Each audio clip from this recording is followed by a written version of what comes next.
Hello, Mister. Hello, Bruno. How are you? Good to see you. Okay, so Salih, it would be interesting to know more about you and more about how did you decide to make some photography? I started with photography in between 2015 and 2016 when I moved to Cairo. I started to work as a full-time photographer in 2019 when the revolution happened in Sudan, and I was able to do many assignments and cover for news agencies like AB, Sputnik, and Al Jazeera. Yeah, I'm living in Cairo also. I moved in Cairo in 2013 and I graduated in 2017. And when I discovered myself in photography, it was 2016. So I graduated and then I quit geography and then I started to take the photography as my main thing that I do.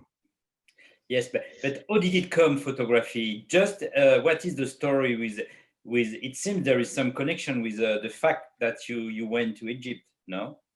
Yeah. Like I went to Egypt. Like before I started photography, I was doing drawing or painting, but it's not. I didn't find myself in painting. I was like. I was planning to apply for the Faculty of Art. I applied in Sudan, but I didn't get accepted. Then, like, I got disappointed, and I left or quit the painting thing. Then I have my uncle who he was living in Egypt. But when I moved to Egypt, it was my first time that I go to a new place, a new country. I think I was 18. So I was taking photos in the street with my phone. I think it's my photography. I think it started with that way. So in 2016, the university has like photography events or workshops. There was photographers who giving talks, and I got like very inspired by them. So I decided to participate in competitions that the university was doing. I applied with a photo that I took with my phone, and I got the second prize in the university in the competition. So since that time, I started to take it like more serious. In 2017, when I graduated, I did my first project, long-term, that I still working on it till now. Like in 2018, I work in photography hubs. I work for 1 year or 1 year and 2 years actually. And then in 2019, when the revolution happened, so I decided to go to Sudan.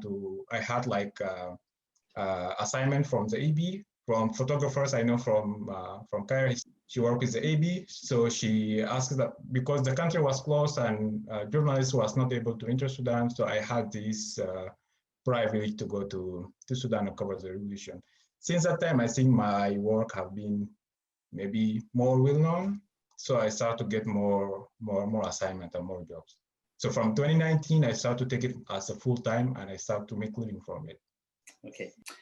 And so now to talk about your project, the series you are exhibiting in Lima, Tourcoing, how did you begin this project?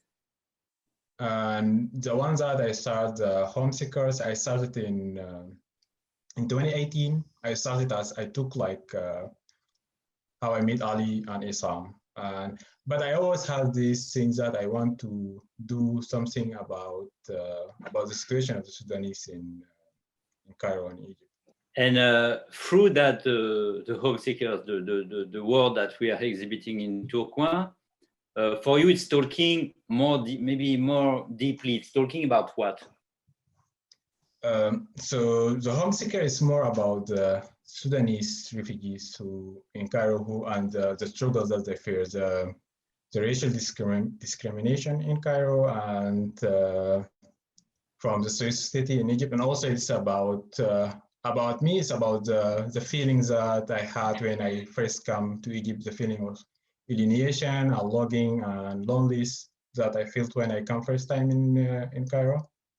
And yeah, it's basically is about this. And also it's the story is more focusing in Ali and Isam, the two stories in the project. Ali is he left Sudan because of the economic hardship, and he come to Cairo planning to cross the Mediterranean to go to Europe, but like the person who was supposed to travel him, he cheated him and he stole his money. So since he was not able to afford to have a place to live in it, or because he don't have money, so he was supposed to work in a bookshop in the street, selling books in the day, and at night he sleeps there guarding the books.